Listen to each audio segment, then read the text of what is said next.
Hello. I recently picked up this Seeburg SC1 Wallbox, and the guy I bought it from didn't have the key. And if that's the case, you can sometimes order replacement keys. If there's a 4-digit number stamped on your lock, you can use that number to order a replacement key. Now, in my case, there was no 4-digit number on the lock, and that means that I think there's a 9,999 to 1 odds that any given key would work. So I found myself in a position where I would either have to pick the lock or drill it out.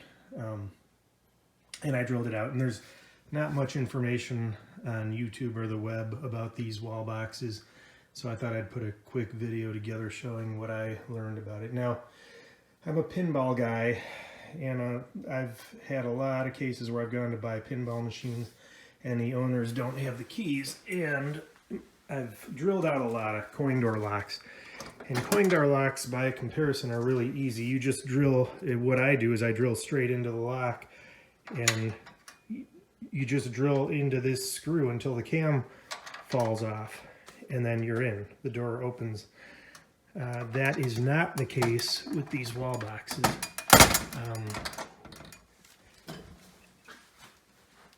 The inside this lock, I'll show you in a minute. It's not a simple mechanism, and you don't want to drill past, if you can avoid it, you don't want to drill past the tumblers in the lock. And this is just for instruction. I'm just telling you how I did it and what I learned.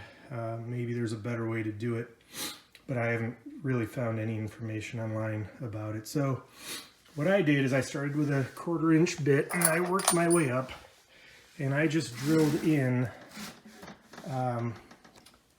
progressively larger holes until I got to the tumblers. And then, you know, once you start hitting these, once these little brass tumblers start to fall out, I stopped and I picked these out with a pair of tweezers and a screwdriver, with the intent of preserving the mechanism here so that it would still hold together and not fall apart. And I'm really glad I did that, because it turns out that if I would have drilled all the way through, I may still not have been able to get into this unit. So by doing that, by pulling out the tumblers, I now am in a position where I can turn this with a screwdriver. It's not simple, but I can do it. And I think I want to go clockwise to unlock it. So I'm going to have to come up with a little bit better way to manipulate that. So since I have to hold the camera, I'm going to shut it off for a second. Now that you see I can turn this, I'm going to shut the camera off, and then I'll open up the box, because I can't do it with one hand and hold the camera with the other. All right, I'm back. So I turned that lock. I pulled the front off. I'm going to kind of set that out of the way. And what I learned is that now you can see what's really going on the inside of this lock. In fact, I'm going to remove these pages so you can really see it.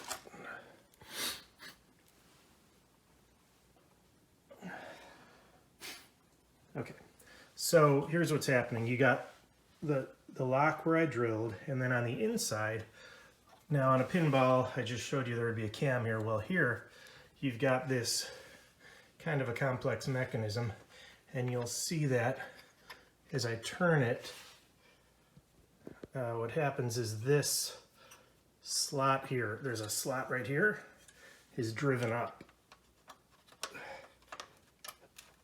I don't know if you can see that moving up, but it is. And it looks like there's one on this side too. So if I would have drilled straight into this brass shaft, this might have been stuck in the up position.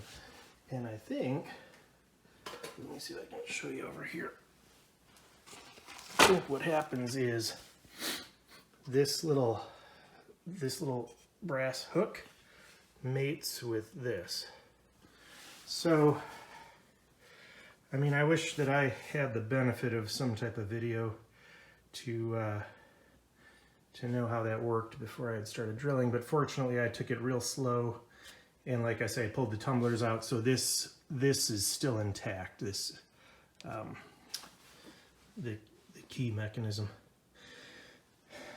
And those pages, I only know two things about this thing so far.